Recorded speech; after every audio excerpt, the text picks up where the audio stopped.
Fucking kids. What do you think the cheapest boarding school costs? I mean, prison. We could get them in trouble. Yeah. And they could go to juvie somewhere. Probably not better. Got to be a better choice than that. Lawyers' fees, whatever that would be.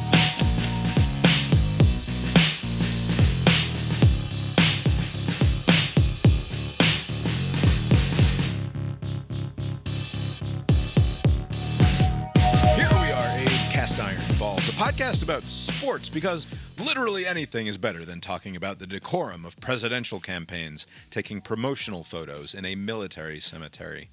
My name is Bob, sitting across the way from my good friend and co-host. That's Abe. How you doing tonight, Abe? Doing well, Bob. Yeah, here we are. Lori's here too. How you doing tonight, Lori? I have hiccups. Lori's got hiccups. Tonight is Monday, September 2nd, 2024, Labor Day. You know what's a tough phrase to say if you haven't said it out loud before? It's military cemetery. It's a weird combination of syllables that fucked me up there for a second. So, that's a great sacrifice that I made to be able to power through that, just as all of those dead people in Arlington sacrificed also. So thank you to them for giving me the opportunity to say those words out loud on a podcast. That's not what Labor Day is about, though. Labor Day is about the everyday blue-collar man. Abe, how was your Labor Day? It was good. I made other people work. I went to the movies. You know, usually watch the movies in that Thursday, Friday window, but decided to use my holiday Monday to watch. Oh, my. Can't wait to talk about that a little bit later. This, of course, is Cast Iron Balls. We do not discuss Abe's trip to the movies on Cast Iron Balls. Instead, we discuss sports. Unless it's a sports movie. It's not. Okay. I don't know. Even a sports movie, I don't know if we can bring... I think we could discuss sports movies. All right. Did you watch a bunch of football this weekend, Abe? Did you go out and do so, or did you do so on your fancy new television there at home? Yeah, so I watched... mostly like Friday and Saturday at the bars, but on Friday I went to go with a friend to a Clemson get together, and boy did they pick the right day to do this get together. There was a lot of happiness. They're like, maybe it'll be a close game. You know, the point spread was the money line was kind of moving not the money line, but the spread was moving towards Clemson. Yeah, a game that opened like nearly 2 full touchdowns and was all the way down to just 10.5 points by kickoff. Probably because word finally got out that Trevor Etienne was not going to be playing. That's for the another. Dawgs. Add that to the list of names we can't decide how to pronounce. What? Because you hear it Etienne. Oh yeah. Looks like Etienne. Didn't he have a brother Etienne, that still haven't Steve. figured it out? Yeah, there was the brother that played for Clemson. Yeah. Well, there's that quarterback in the game last night for... Not last night. Not last night. 2 nights ago. What was that? Connor Weigman. Yeah, Connor Weigman for Texas A&M, right? Yep. And it was Wegman or Wigman, it was said, like at least 3 different ways by all 3 of the different broadcasters who were working that game. So that was strange. I think we should ask him. Just ask. I mean, that's what social media is for these days, right? I don't use social media to ask college kids how to say their names. All right, so the bar with the Clemson people, they were happy on Friday night. They were doing the chanting. They were very almost jubilant. They're like, this could be like a close game. Who knows? Like a close loss would have been a plus, right? Like, hey, we kept up with this Georgia team that's very good, and like that's would have fine. been, wouldn't it have been? But none of that happened. But this is what they were. You know that a fan base is pouring the cope on early if at the pep rally bar party the night before they're talking about moral victories and keeping it close, right? Like they knew what was coming apparently. Well, what's interesting is that there was a lot of that, and there's also this like, I don't know about this Dabo. Like there doesn't seem to be a very big support Did for they Dabo. pronounce his name Dabo? Yeah, Yabo Dabo. It's Dabo or Dabo, then there's Swinney or Sweeney. The former president, Jimmy Carter, of course, pronounced it Swinney. I'm not sure what the official correct pronunciation is, but worth noting, right here at the top, Jimmy Carter, 1-0 this year on his presidential lock of the week from Plains, Georgia. Good old Jimmy. I think that I should put down $25 on whatever the president tells me is the lock of the week. And I will not reveal precisely how I get this information from the president. Right. But I think we should keep track and just put $25 down on Shouldn't whatever be like Jimmy says. 39? Is he the 39th president? You know. Ooh, that's pretty good. What did he say? A $39 bet for each Jimmy Carter lock of the week. That's good. I'm running out of money. Would have made money this weekend on Jimmy Carter. Anyway, we'll get to more gambling later. This is Cast Iron Balls. We will maybe do like a post-weekend wrap-up show every week in addition to doing a longer, more structured show. Cast Iron Balls on Thursday nights as a preview of the weekend's action to come. That's the real version. This is the quick reaction. This is the quick reaction show. So yeah, we'll be which in and out. Which has gone on. In and out, 30, 40 minutes, something like that. I've structured it in the following way. I've got 3 questions, 2 statements, and 1 hot take based on what we saw this weekend. We are free to take this in whatever other directions we want to. So we'll start with 3 questions. Number 1, Abe, is there any chance that Notre Dame is not hosting a home playoff game this season? And I say that because Notre Dame went on the road to Texas A&M and beat a pretty good SEC team in a very hostile environment down there at Kyle Field. They play Florida State at home and USC on the road in November. But besides that, there's not a whole lot else to worry about on their schedule unless you count Georgia Tech, which I do not. They are an independent and cannot get a top 4 seeding and therefore will not be eligible for a bye in the playoffs. So is Notre Dame at this point an absolute lock to host a home playoff game? So I looked. They were showing the graphic of like the season, the games that they're playing, and I guess according to ESPN's formula, they're favorites for every game, right? So if everything goes as planned, they should be undefeated, and they should. I think the chances are very high that Notre Dame will host. Yeah, looking at the schedule, there's not an obvious loss on there. Like I said, there's Florida They're playing State. USC, right? And USC, who looked pretty good against LSU. We'll talk about that in a minute. There will be a loss, but I just can't see it yet. They'll probably be fine. Right? They can survive a loss and still host, right? Yep. Yeah, I think they're in. Does this say anything about, as a follow-up to that, what does it tell you about A&M, besides the fact that they are basically what we thought they were, which is like a top half SEC team, but certainly not in with the rest of the big boys as far as the top of the conference goes? You know what's interesting about Texas A&M? They're just like they bring the atmosphere. Like at the beginning of the game, there's all these people like the cult fandom that they have there. It looks great. But I've never actually, other than the Johnny Football years, like they don't really win a lot. They always come up short. No, the game, right? The CFB 25 video game. When they ranked the home field advantage, the Texas A&M people were very mad that they weren't ranked higher at whatever it was. And the argument is, yes, you guys put on a good show, but your home field record in terms of advantage is not that great. Right. Like, they don't do that much better in their own stadium than they do anywhere else. Right. Yeah, the atmosphere does not overcome the bad play on the field is the problem. Or just, they didn't play bad. I know, but they're not good enough to, like, I think like a great team could take advantage of that atmosphere better, maybe. Like maybe a shank or two, the kicker can't make it because of the fan base. In a close kind of game, like it may come down to a field goal. And it doesn't happen when the team isn't that good. Corollary, I will say I think Notre Dame is an absolute lock to host the home playoff game, probably as the number 5 seed, because they'll be ranked in the top 4 as likely an undefeated team. But they're not going to be that good. This will be their best win of the season, and it doesn't mean anything. Like they're not actually. Are they? Good. Are they not like at the 6th spot? Isn't the 5th team like the G5 champion? Or? No. Yes.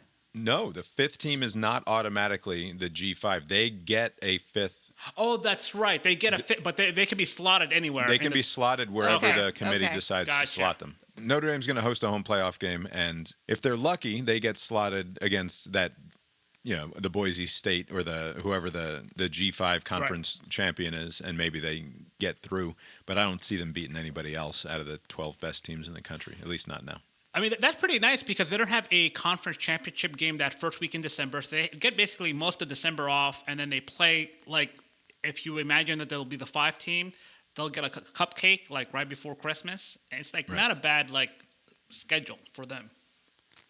Yeah, and it will be, like, for all my complaining about the new playoff format, it's going to be really cool to have these games on campus for these teams. And I think that they need to move in the direction of getting all of the teams to have a home. Like, the fact that the top 4 get a bye is kind of a bummer, because how cool would it be to have, whether it's Georgia or Texas Ohio State or Oregon, host a home playoff game?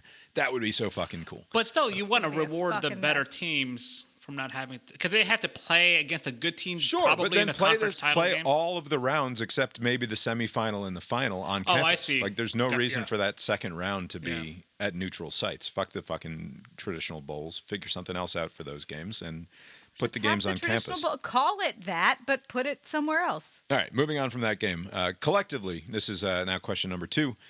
3 questions, 2 statements, and 1 hot take. Collectively, Georgia, Alabama, Ole Miss, Mizzou, Texas, Tennessee, Auburn, Oklahoma, and Arkansas beat their opponents 539 to 12 this weekend. Also, you can throw in Kentucky, which won 31-0, and Mississippi State, which won 56-7. The only team in this particular group to give up a touchdown, which is fucking absurd. Auburn and Arkansas obviously probably aren't any good, but of the other teams, so Georgia, Alabama, Ole Miss, Mizzou, Texas, Tennessee, Oklahoma, did any of these thoroughly dominant performances tell you anything about any of these teams, or should we still be waiting for more information? I mean, more information is always wise, but I'm not a wise person. I'm going to say that Texas looks pretty good. This Texas team is going to be a good team. 52-0. They didn't play anybody. They did what they had to do, obviously. Yeah, right. 52-0. They even got Peyton the Third or whatever, the Manning Arch. The Arch Manning is down there. He finally got into a game and I think scored on his opening drive in the 3rd or 4th quarter whenever he got into the game. So yeah, Texas looked good. Alabama obviously looked very good. Ole Miss 76-0 on fucking Furman. On Furman. I hate that school already. One of Abe's picks, of course, which we'll discuss at the end of this show. Furman somehow did not cover 42.5 points. Ole Miss scoring 76. Very rude of Lance Kiffin to put up 76. I didn't watch a second of that game, but I'm confident. Of course it is. He's rude. It was just shitty. He let up. I mean, it was like 50 plus, like in the first half. Like they went easy on them in the second. Yeah, I think that out of that group, the 63-0 for Alabama for DeBoer in his Alabama debut is a big deal, and it sort of says, like, if they had still Alabama, if they had a Michigan style win where I think Michigan won 31-10 against a really shitty opponent. I think Oregon won a game that was way closer than it should have been based on who they were playing. Instead, Alabama comes out and boat races whatever bum they were playing 63-0. And establishes that, like, everyone should still fear the Death Star down there in Tuscaloosa. But in terms of in terms of the thing that we learned, I think the most is that Georgia is an awesome football team. Yes. And 34-3 against a Clemson team that defensively is actually pretty solid, as proven out by the first half, especially, where, I mean, that game was close. Georgia was not getting anything done offensively to start the game. Oscar Delp was a non-factor, I think, targeted once with 0 receptions. The other tight ends didn't prove to be much of a factor either. But defensively, that Clemson team isn't bad. Offensively, they're a bit of a mess. I was surprised to see, for all of the preaching that Dabo Swinney does about continuity and consistency and not going out and sort of rechanging your roster every year through the portal, which he doesn't, right? He doesn't bring in any transfers like that. And in so doing, hopes to build a program of upperclassmen that have been there for a while and understand things. For all of that, there was a lot of stupid mistakes by this Clemson team in terms of just penalties and just looking discombobulated out there and not quite having their shit together, which you would expect, I guess, at the start of a season. That's fine. There's not really a preseason, right? There's spring ball and then there's practice. Week 1 through 3 is always what is happening? Right. What are we doing? Nobody's good. I feel like every year Georgia. We start this with you saying nobody's good this year. That's and because I'm always saying like they good. just started. It's the case. It is the case in college football the last few years that you look at the top 2 or 3 schools and there's not a whole lot behind them, as proven out by the fact that let's just wait and see. It's just been Georgia and Alabama and Ohio State and I guess Michigan now, but Georgia looked awesome. The defense is maybe not, as we said in the preview, maybe they won't be as good as the best teams from a few years ago, that like the 2021 defense, which I think gave up fewer than 80 yards a game on the ground. That was just full of world beaters and future NFL stars. But based on what we saw this weekend, and who knows if Clemson is as incompetent as they looked against this Georgia team. We'll have to find out more as the season goes on. But Clemson looked like a pretty good team, right? Yeah. They looked like they could be. Aaron Murray said their defense was good. Yeah, they look like they're a top 3 or 4 team in the ACC out of all of those teams that we've seen so far. And Georgia just absolutely throttled them. Like their offense stood no chance whatsoever. And the Georgia offense, once it got things going, looked like they couldn't. Well, it was the halftime adjustments. One of the Twitter people, Brooks Austin, he said, like, all right, just watch halftime adjustments. And it really was like, I hate saying things because I'm worried that it's just going to sound stupid. But like many times last year, it's like, what the fuck are we doing? What the fuck is happening? Why aren't we scoring more points? And then they go into halftime, and then it's like they ran the tape through the computer, and the computer was like, oh, here's what you should do. And then they just do that, and it works. So that was the case a couple of years ago. Last year... It happens consistently. Last year, this team did not come out... Like it felt like we kept waiting for that to happen. Like we kept saying, okay, this team is always sort of a mess, and then Kirby comes out and just absolutely shuts down the opponent in the third quarter. Last year, that didn't happen. LSU almost, right? I mean, there was the game... We didn't play LSU last year. So I'm thinking of the last couple of years, including the SEC championship against LSU, when they came out and all of a sudden were putting it on us. And that was the beginning of a trend of, like, the 2021 team did exactly what you were talking about, which is things might be a little shaky in the start, and then you would look at the end of that second quarter and through the third quarter, and a team would go for like -7 yards on 4 possessions. Like they would just absolutely shut them down. And we haven't seen that for the last couple of years. And this year, maybe we are seeing it begin again. Because it looked very good this weekend. Was it a couple of years ago? Georgia opened with against Oregon, and it was a comfortable. 2 years ago. Yeah, 2 years ago, it was a comfortable victory. At least the best case scenario for Clemson is that you have that experience, right? You get clobbered by a good Georgia team, and then you turn things around, right? I mean, Oregon had a good season. Yeah, because Oregon did just fine. Right.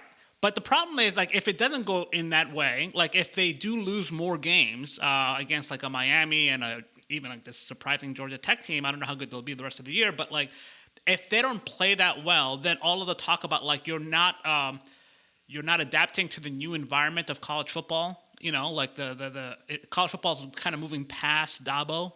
Like that will be the talk. Basically, that you're not doing what you need to do to keep up with everybody else.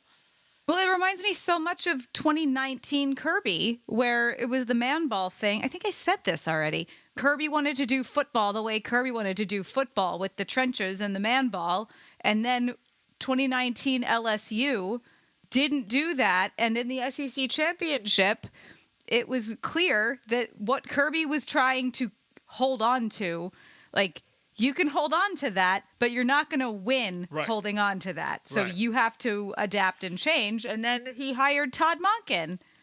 And then we won 2 national championships. Yeah, Todd Monken ain't in the building anymore, though. By the way, but the thought process and the style, I don't know. Right, and also like there's a certain stubbornness from what little I see from Dabo. Like he seems to take pride in just being stubborn, and so like I don't know if he would just be like Kirby and say, "Yeah, fuck this, let's try something else." Like he seems like he's dug in to this way of doing things, and if it doesn't work out, then he's fucked. All right, moving along. Sure.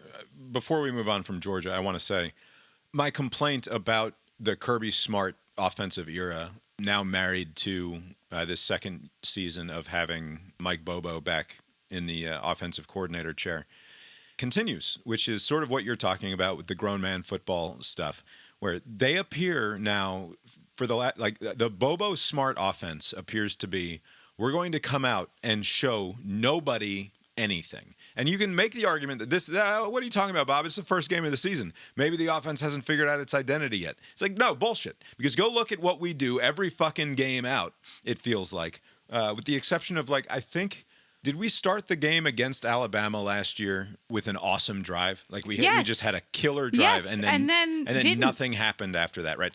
So taking that out of the situation, it has felt like, and felt very much like that this weekend against Clemson, where this team comes out and is just going to run the most vanilla, balanced bullshit offense imaginable. There's not going to be any throws down the field or across the middle in the first half.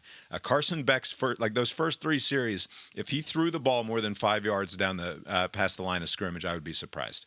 Everything was either behind the line of scrimmage or just right there on a quick little stop route, and there was and they couldn't get anything going. And it's like my theory is that they've so completely internalized this idea that no good plan survives first contact with the enemy, that they just don't bother with a plan. And they just trust that the defense will keep them in a game long enough for the offense to sort of find the weak spots in what the defense is doing. That's what it is. It seems like they're just seeing what they're doing. See what the opponent is doing. You just hold the line. Yeah, but it drives me nuts. Okay. We've got a Heisman potential quarterback, maybe the best quarterback in the class coming out this year. Almost certainly the best quarterback in the class coming out this year. Probably a top 10 pick in the NFL draft. And it's like they're fucking holding him back. The kid drives a fucking Lamborghini or something, doesn't he? He is the Lamborghini, and they're keeping him in first and second gear in the first half. And it's not like this team doesn't have weapons. It's not like there aren't five good there's no great standout receiver. Yeah, no one jumps out at the screen at you, but you're right, they do have talent. I'm surprised. I mean, they have this entire coaching staff. They don't study tape and gather that information and use it to their advantage with play calling. Why not do some of that? That's what they're doing. I mean, I imagine that they do all of those things, but it never translates to, hey, this is our idea for this game. Let's go fucking score 60. Right. It's always, let's just kind of go push and find a soft spot and then see what develops as the game goes on. And it's very similar to the grown man football approach from a few years ago, which is just, look, I'm going to run the halfback draw fucking 14 times in the first half because eventually that's going to break through and we're going to get 15 or 18 yards out of it. And this idea that we're going to wear them down or whatever. Right. I don't fucking buy it. And it's frustrating to watch because it feels like this is a team that could really go put a hurting on people, especially because Beck is smart enough to not make terribly stupid throws like some previous Georgia quarterbacks have been known to do. He does not make the unnecessary throw, but at least give him the option to decide whether or not he wants to take a shot. Last year's team's biggest margins of victory besides the bowl game was besides the bowl games and the cupcakes. Right. Kentucky 51-13 and Ole Miss 52-17. And those are both teams that seemed scary to play. Right. They were on the come. They were watch out. Right. Watch out for these. Yeah. And it's and then 38-10 Tennessee. And all the other ones, I will never believe when someone says that they're not holding back half the playbook. Yeah, but no, for how long? We don't hold back things. Yes, you fucking do. Until when? What are they holding back? Until you why? play Kentucky or Ole Miss. And this year, we have 5 of those games. Yeah. So, shut up. There's not about, but the problem is that it's not about holding back when you have superior talent. And there's not a team that we're going to line up against this year that we do not out talent, with the possible exception of Alabama in terms of total roster depth. Texas can go against us for the first 25 players or whatever. We'll see. But the remaining 50, I'm not so sure. Anyway, all right. That's 2 questions. Question 3. Penn State went into Morgantown and fairly easily handled West Virginia in what started as an ugly, turnover-prone, very silly-looking football game for anyone who watched. Miami went into the swamp in Gainesville and fairly well dominated Florida, who appears to suck. Which of those two wins, Abe, is the more impressive win? And are both of these teams, Penn State and Miami, playoff teams either way? I think the Miami one was more impressive. I will say I did not see I just saw the score for the Penn State game. I assume. Oh, it was awful. It was okay. Oh, I didn't miss game. a good one. No. Never mind. Okay. Penn State, West Virginia was fine and entertaining, but very ugly I thought you were saying game. you didn't see the Florida game. Oh no, which was yeah. awful. I saw the Florida game. I did not see the Penn State game. No, we watched both of those games, at least the first half of the Penn State game, and then it went into a weather delay. And then we watched the second half like the next day. Yeah. It's just Miami going into Florida and beating them in the way they did. They're probably going to cause the firing of that coach of theirs for Florida eventually. Not yet, but he's basically on the way out. He may not make it to that November slate of games that Florida has that looks rough. I hope for his sake that he doesn't. This has got to be awful. Yeah. But Miami's in good shape now. I mean, they win this game and beat an SEC team. That's good. And they look like they're a competent team. Miami's always been like this team, or they're back, or they may be back, and they seem to be back now. I don't know. We'll see. But they played pretty well. Right. Who's that quarter? Cam Ward is their quarterback, right? Yeah, he's like 26. He looked very, very good. Yeah, they look like a very decent team this year. The sort of quarterback that could help out a team like Clemson, for example, if you were trying to go digging in the portal for some help. Right. And also that's basically been Clemson's formula. They have decent defenses and like a superstar quarterback like Deshaun and Trevor Lawrence. They try to do it with that DJ guy. It didn't work out. But that was like their winning formula. Get like a superstar quarterback. I think that they are both basically equally impressive wins. I would say that I like Penn State's win a little bit more just because Penn State needed it more. Penn State needs to win enough games to not make the conference championship game in their league. And it should be actually weirdly slightly concerning to Penn State that Oregon did not look good this weekend, because if Oregon drops a couple of games here and does not make it into the conference championship game, and it ends up being whether it's USC or Penn State, this conference might come down to Ohio State playing for all the marbles, and then either Penn State or USC being number 2, if Oregon, in fact, turns out to be a little bit more of a mess than we expected them to be. And Penn State has to play USC. And so in a weird way, the lack of Oregon dominating anyone would make me nervous as a Penn State fan, because I would expect Penn State to go get their asses handed to them by Ohio State at the end of the year, which would be like 11-1 or 10-2 with a huge loss against Ohio State in the conference championship game. Like, are you in now as the not that good Big Ten team that just got your ass kicked by Ohio State? Or are you more likely to get in as an 11-1 team who didn't have to play in the conference championship game and just gets to sneak in as like the 7 or 8 seed or something? Right. I'm shocked by that Oregon score. Like, I thought like Oregon would be like this dominant team. They're playing some random Idaho. I don't know anything about Idaho, but like easy win. You would think it should be like 4 touchdowns. I don't even know what the spread was, but it wasn't 10 points, which is the margin. But it may not mean much. I don't know. Maybe Oregon just starts slow. Is this how they typically fare? Well, you never know with a new quarterback, right? I mean, you have to put a new quarterback in. You don't know what's going to happen there. So, I mean, it might not. Again, none of this might mean anything. Right. I like Penn State's win more because I think Florida fucking stinks. We all knew that Florida was going to be bad this year.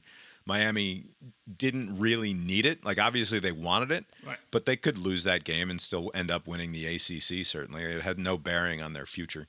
Penn State needed this win. They needed to look like a real threatening sort of team, and they did. Georgia's had several of these games over the years against the,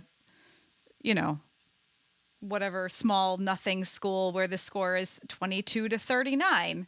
Yeah. Or what else am I looking at? 21-49. Like, not as close as, or closer than you would hope. Right. But like, it doesn't matter. But yeah, Penn State looked good. Miami looked good. I think Miami now, especially after what we saw out of Florida State, and then the fact that my pick to win the conference, Virginia Tech, lost to Vandy on the road at Vandy. I think Miami's got to be considered in the driver's seat in the ACC to certainly make the game, if not win the conference outright. All right.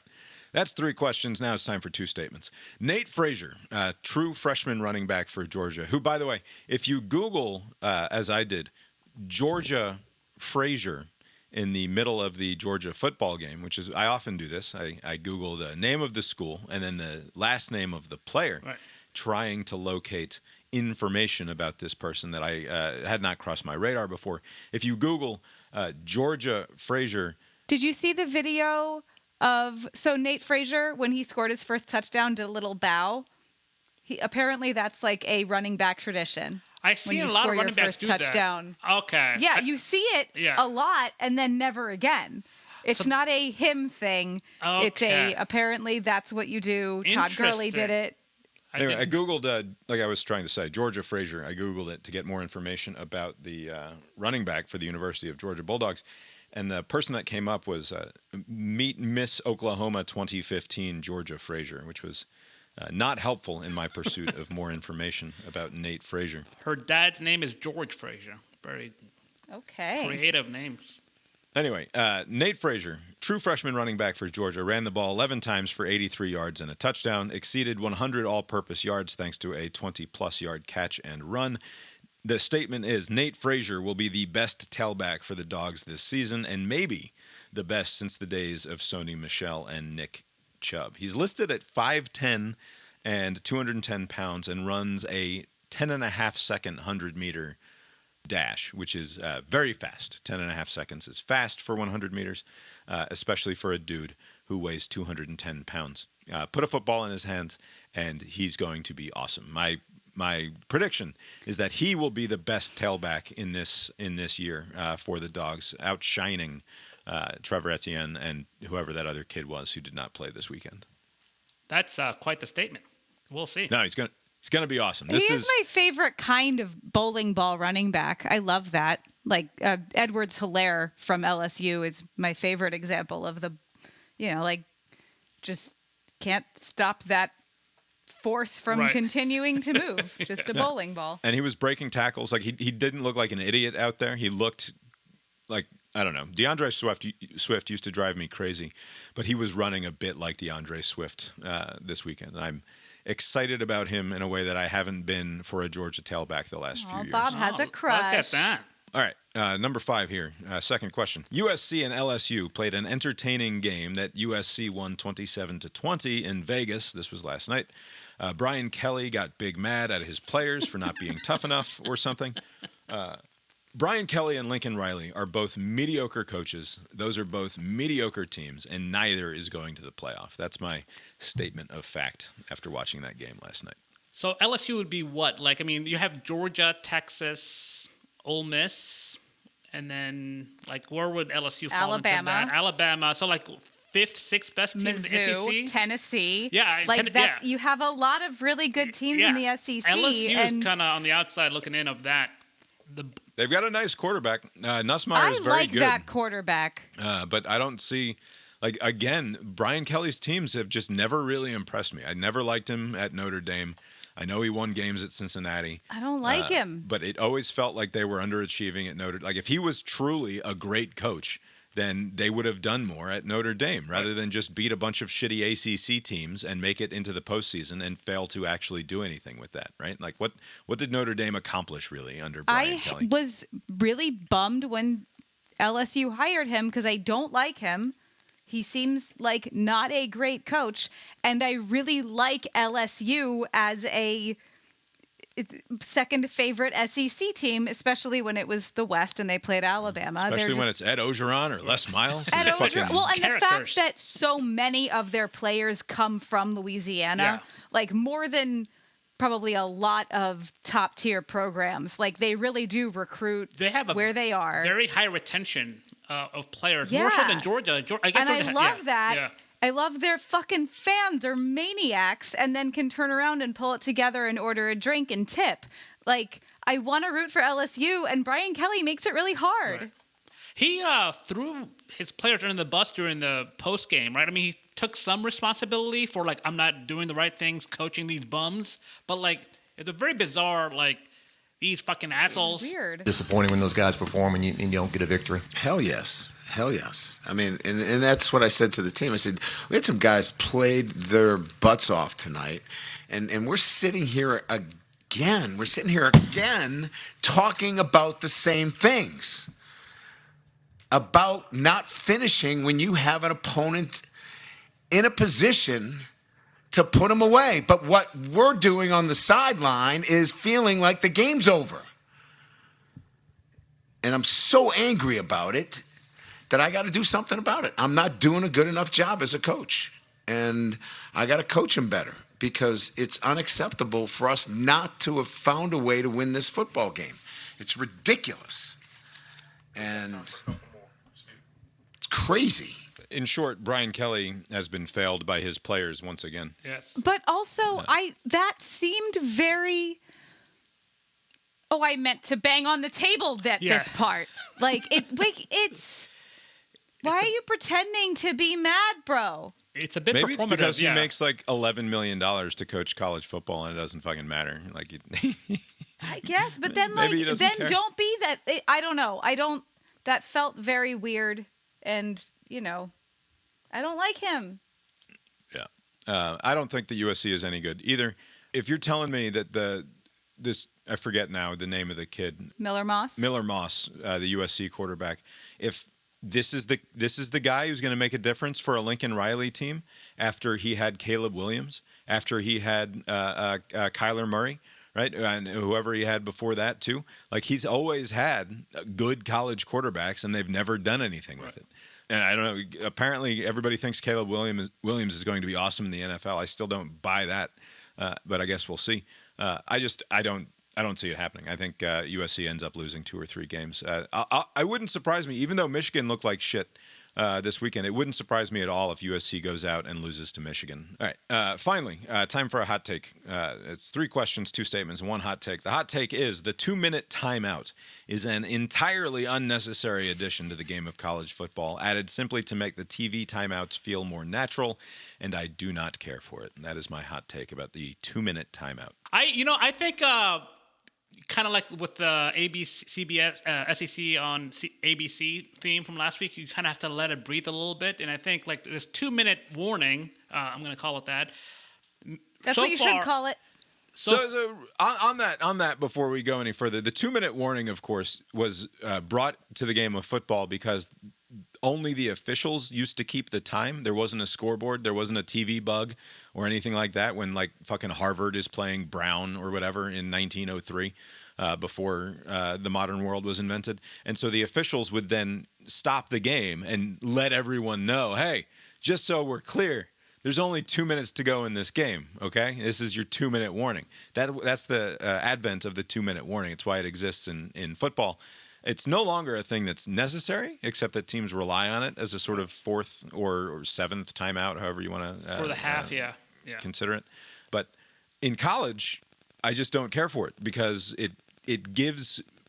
I don't know why I don't like it, but it doesn't feel like it feels entirely arbitrary. Like there's no reason for it to actually be there. The reason for I know why they did it. It's because they want to get away from the touchdown commercial, kickoff commercial, and then back to the action fucking 15 minutes after the last play happened, right? But like that's also what they're trying to get rid of. And so they build a new permanent TV timeout in at the end of each half, which I understand logistically why they're doing it. It also works same with the helmet communication. The argument for, I guess it was the NCAA who okayed it. I don't know who is in charge. Because the NFL does it, the idea that like these players have another thing that they're not having to change when at they go the to next the next level. Yeah. For the handful of them It's to just make like it through. Well, like when they do, hopefully they'll change the kickoff rules too. When it's successful, when this new kickoff thing works in the NFL and everybody likes it, right. Hopefully college will be like, oh, okay, we'll do that then. I will advise college football, don't model your overtime rules with the NFL. Just keep it the way you have it. The 25 yards. No. Keep that up. Also, calling it the 2-minute timeout is fucking lame, and it's like don't call it that. You're right. I mean, you're not wrong about it. Should be called the 2-minute warning. Is there a copyright issue? 2-minute is that watch. what it is? My favorite tweet about it was you really only need to worry about it when it's a 2-minute warning. A 2-minute watch is what this is. 2-minute caution. They can use any other name, right? But I wonder if the 2-minute warning is a protected thing. So I looked into this. One of the first things that I Googled thinking about this was like, is the 2-minute warning trademarked or copyrighted by the NFL in some way? It doesn't appear to be the case.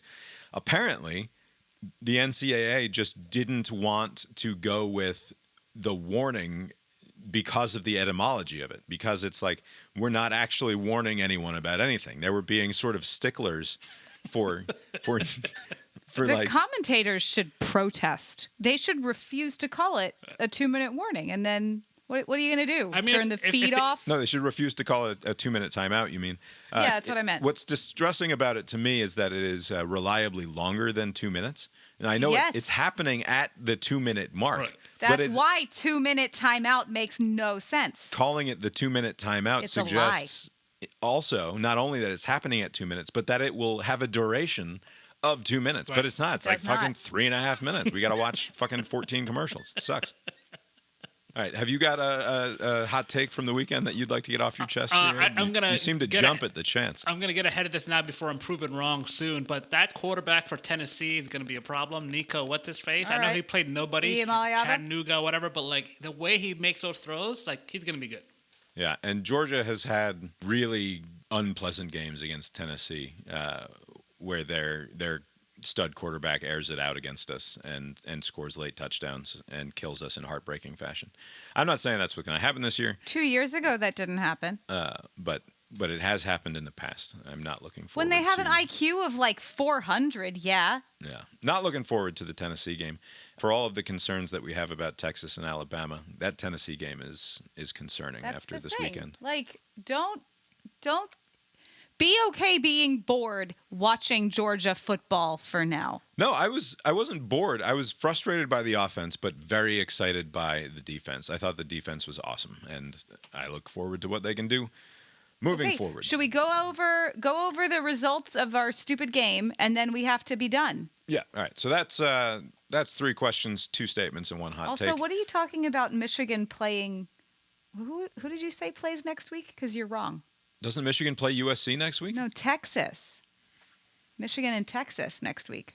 Okay, you're right. USC plays Michigan on September. You think I spent hours making spreadsheets about this and I've not got something right? Relax, lady. USC's next game is Utah State next week, and then they're off, and then on September 21st they play Michigan. So they will win against Utah State. I didn't realize they had a bye week before going to Michigan, so maybe they'll be okay. But don't be surprised, is what I'm saying, if USC falls to Michigan on September 21st. I guess we'll wait for the pick'em to see how much I truly believe that particular statement. All right, I want to go over quickly. This will be a semi-recurring segment here on Mondays, the bad beat of the weekend, and this will be entirely me focused and my based on my gambling. But I had a 5-game parlay going on Saturday, Abe.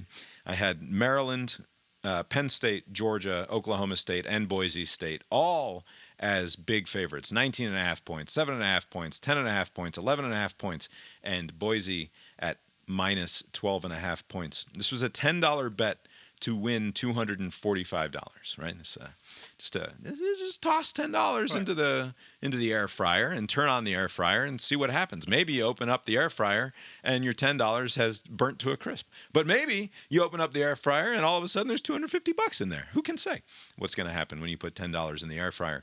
The first 4 all hit. Wonderful. No problems even, really. Nothing to be too nervous about. And then Boise led Georgia Southern 28-16 at the half. And I was like, here we go. This is going to do it. Like I should spend this $250 is how easily I've already secured this money. And then coming out of the half, Southern scores 2 touchdowns to start the second half and take a 30-28 lead. And I thought the money was gone. It was that was fun while it lasted, but now it's gone. And then they go on to take a 37-36 point lead with 13 minutes or so to go in the game.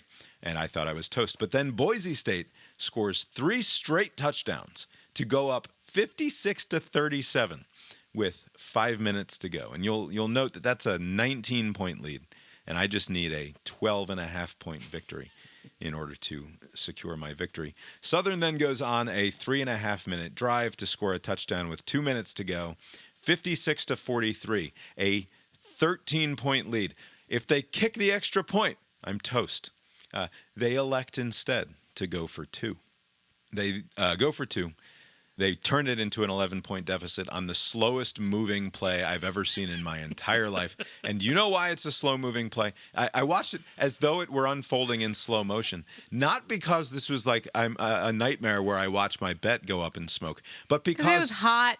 Neither of these fucking teams wanted to still be on the field playing this game. This game was fully decided. Right. The quarterback didn't fucking care whether or not he made it in the end zone. The offensive line clearly didn't care. The defensive line cared very slightly less, and therefore they converted in order to make an 11-point deficit, which is how the game ended, with me losing my bet on a totally bogus 2-point conversion, meaningless at the end of a football game. That's the remarkable thing about betting, especially with sports, is that in the real world, like, they don't care about like what's going on. Like, it's not going to make a difference. The outcome is decided, but to the degenerate gambler watching, it means all the world. It took so long into the end game for the announcers to acknowledge why anyone would still be watching this game. Like, it was funny. It was so weird for them to be like, well, we know that you're super invested in this game, but to not mention anything. And then finally, one of the guys at the end says something like, well, I know Stanford Steve is at least still watching, even though nobody else probably is. It's like, no, the reason that this game is going to have a number of like 500,000 to 1.5 million people who tuned in to watch it is just because of gambling. Right. Like, there aren't enough relatives and friends of the program of Boise State and Georgia Southern to make a meaningful TV audience. Right. It's because of the addiction that we have as a country to gambling on football. Also, in years past, when the sports leagues did not want to be associated with gambling, and they had to kind of be coy about how they commented about, like, oh, you're here because of whatever. That doesn't exist anymore. So why are they still kind of saying it in that way? Why aren't they just straight up saying? Because it's, for you degenerates. It's really quite rich, given that ESPN is a company that now, during their Sunday night baseball games, shows you in the score bug what the current win probabilities are, and so I was watching the Braves and the Phillies last night, and it's like, hey, it's the 8th inning, and the Phillies are 60-40 to win this game, but you can get the Braves at plus 220 on the ESPN Bet app right now. Right. And it just says that in the top corner of the screen as you're watching this baseball game. Like, they're just out and out shoving it down your faces now, and yet the announcers are still being kind of coy about things. Yeah. All right. Also, checking in our season-long 9-leg parlay for teams to make the playoff. Did anything happen this weekend to raise concerns about my 9-leg parlay paying off? Why would I remember what your 9-leg parlay is? It's a it just takes a second. $50 bet. Just to remind everybody, I put down $50 on 9 teams to make the playoff. This will pay off in $24,091.71 if I hit all 9 legs of this parlay, which is it's a patent absurdity, obviously. However, I would like to point out the 9 teams: Texas, Notre Dame, Penn State, Oregon, Mizzou, Utah, Boise State, Alabama, Georgia. Those are the 9 teams. The only one that should be concerning is probably that Oregon game, because the Oregon did not look good. No, I think Oregon's fine against Idaho. But otherwise, I feel pretty good about all 9 of those teams still. I do not feel meaningfully worse about my $50 bet paying off to $24,000 based on this weekend's action. And that's a win for me. Yes. We move on to week 2. So far, so good. Yeah. All right. Finally, in the CIB Pick'em contest, which is still ongoing, we do not have definitive results from the weekend because I hate it already. Abe chose... This made me root for Florida, first of all. Disgusting. Yeah, well, you didn't have to do that, and it didn't matter. What else did I root for? I rooted for something else to happen. It was disgusting. I don't like this game. LSU, was it? Yeah, there was a couple. No, I like LSU. Anyway, Abe's still got this Florida State minus 16.5. Not looking this good. Game is not looking good. It's scoreless, and we're already BC's driving. Yeah, half an hour into this game, so not looking good for Abe. But as of right now, I'm in the lead with 20 points. I lost Minnesota. Oh man, fucking Minnesota on Thursday night. So they shanked in the first quarter. They shanked a field goal, like a 27-yarder. It wasn't even like a long one. It was some short. Right. They were a 1.5 point home underdog to North Carolina, and they shank a field goal in the opening few minutes of that game. And it's like, okay, well, I guess I'm in trouble. If they're going to be shanking field goals, you can't be shanking field goals and expect to cover 1.5 point spreads. But then they come back. It's 19-17 with 6 seconds to go, and all they need to do is kick a field goal to win this game and win me my home underdog bet.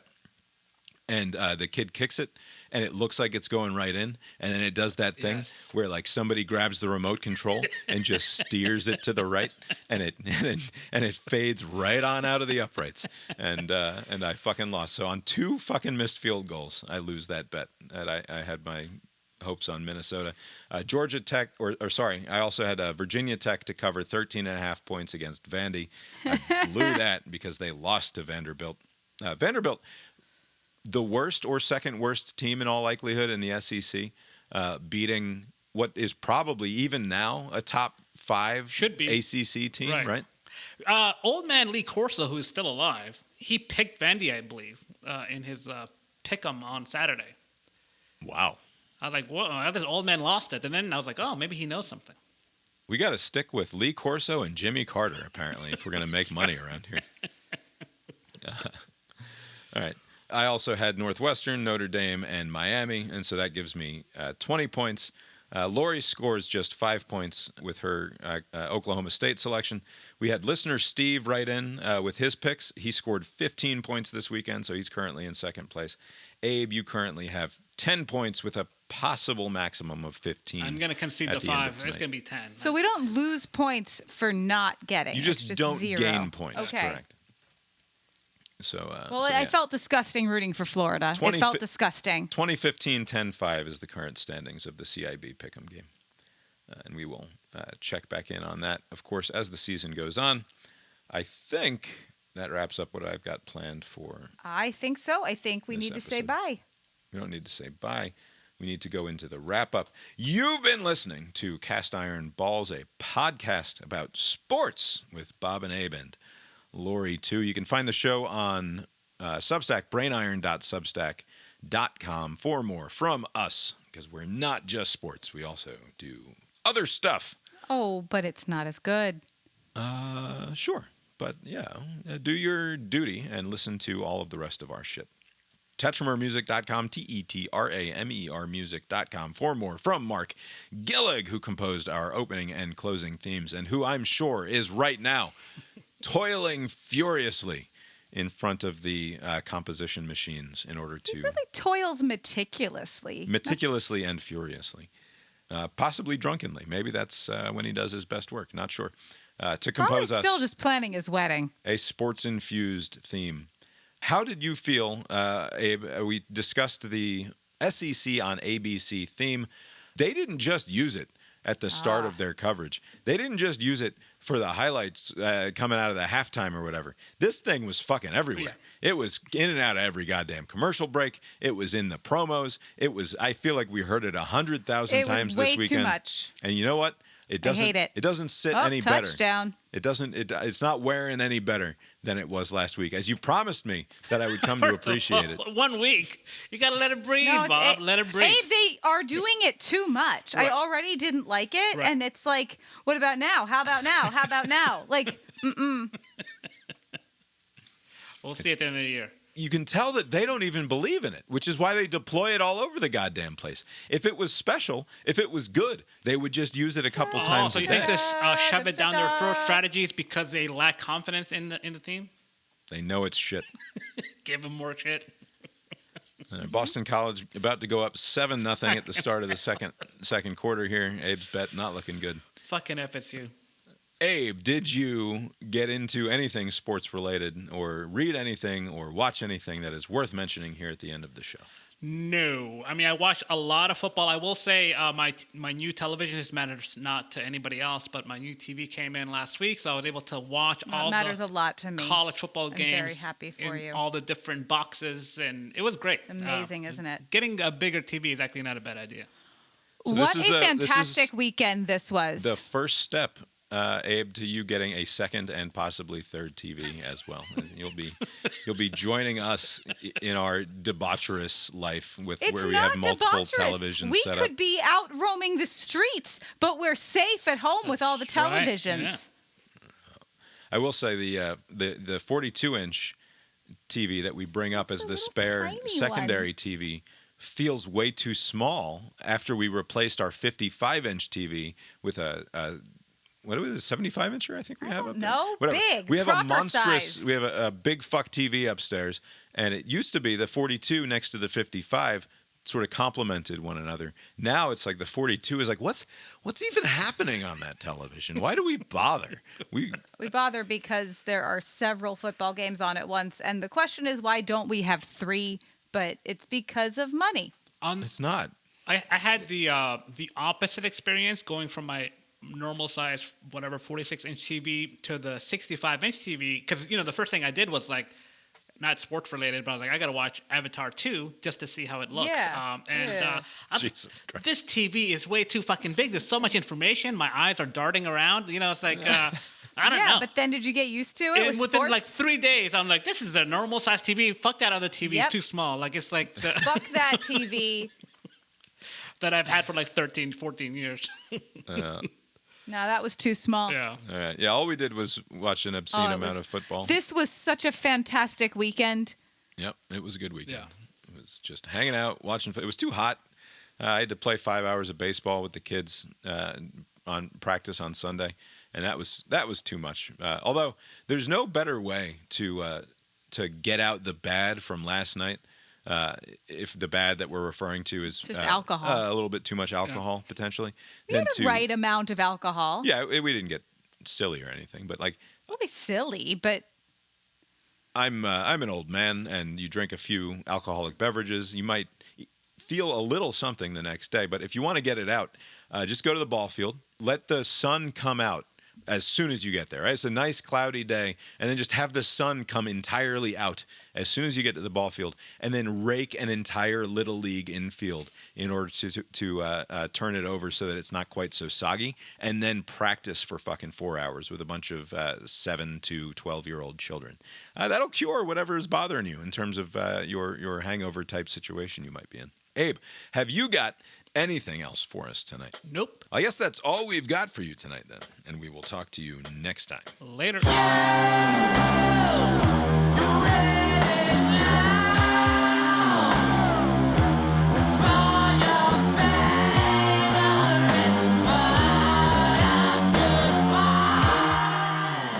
Laura, you talked better into your microphone in the first episode of Cast Iron Balls than you have at any point in the long history of all of our other podcasts.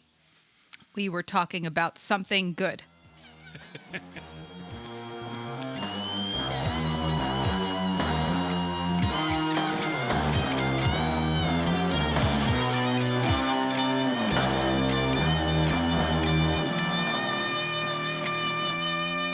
The proceeding was created with 100% human content.